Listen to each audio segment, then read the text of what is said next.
golden era. We were so fortunate to get to know him, to have him the way we did, and we've talked a lot about a lot of his defining attributes. He was very devoted to whatever he set his mind to. We talked about his exercise routines. We know he got up and rode his bike for untold miles. In the morning, he'd also do a lot of push-ups. We've heard lots of numbers going around, 100, 300, but in my mind it was thousands because it's my grandpa and he's a legend. And after he got cleaned up, after he did his morning routines, he would polish up his shoes.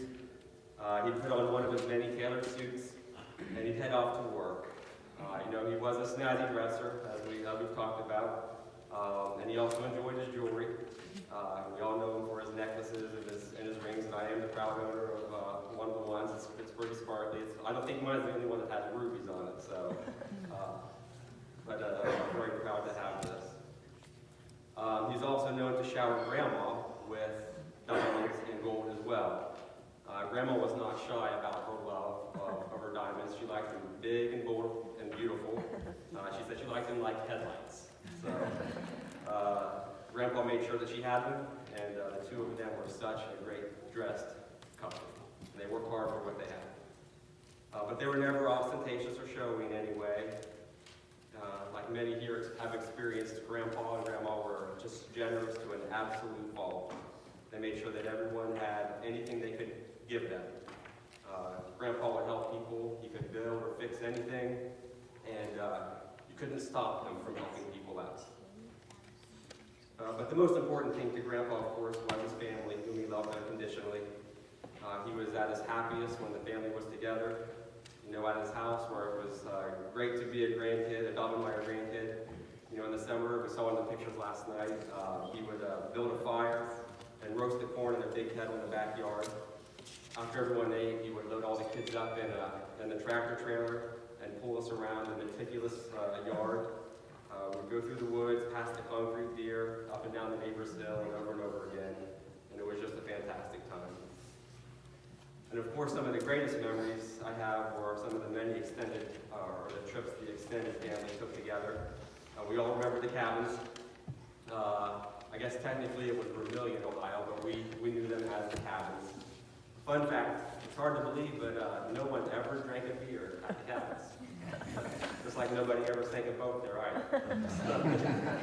So I kid, of course, those things did happen, but the Daubenmires took over these cabins and just had an incredible time catching up there, enjoying the sunsets, the water, playing games. Grandma and Grandpa, as they loaded up, they made sure that we were well stocked with food. Grandma had her skillet, of course, for the fried potatoes. Grandpa even had to rent a U-Haul to bring everything that they needed for those trips. And then in the colder weather, the whole family would head up to Burro State Park, where we had such great times in the big lodge there where the family gathered around playing games, visiting with each other for hours on end. But as much as it must, time does march on. Grandma became ill with Alzheimer's. Grandpa spent years taking good care of her. When he finally had to let her go to a facility to receive more intensive care, he never missed a day visiting with her. It was his greatest sadness when she passed away in 2015. He maintained his love for her always. He talked with her every night in prayer. He mentioned, of course, his love for Grandma, his love for his mother, for Grandma's mom and dad, Mabel and Debbie. Of course, he talked about Karen and Ricky, who we lost just a couple of years ago. And that was a great sadness to Grandpa. Ricky was very faithful in visiting him all the time. So with Grandpa's extraordinary health, he worked very hard at it. As further proof, when he turned 90, he actually went up Mount Pleasant with Aunt Kristen. He's always setting the bar for what he could accomplish, and I certainly hope to be able to make it up that mountain when I'm 90 as well.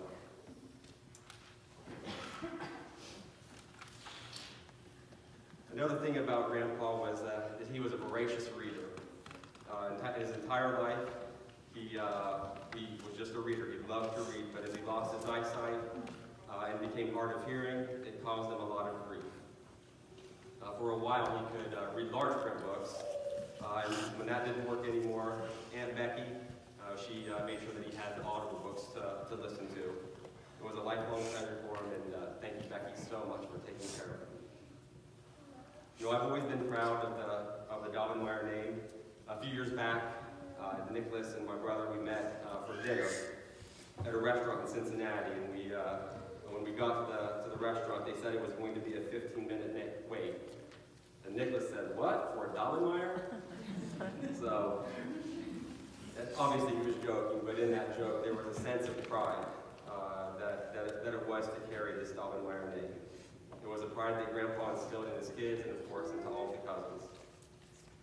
There's so much more I could say about Grandpa and the wonderful family patriarch that he was. He was truly unforgettable, and his legacy will live on because of the time that he spent caring for his family. His 5 children, 16 grandchildren, and 18 grandchildren that he got to welcome into the world, they were the joys of his life. And this ensures that William Eugene Daubenmire Sr., Grandpa, will always live on in the family dynasty that he founded, that he cared for, that he cherished his entire life. We are honored to know him and to carry on his name in the future. Thank you. So if anybody else had something they would like to share about Grandpa, this would be a good time.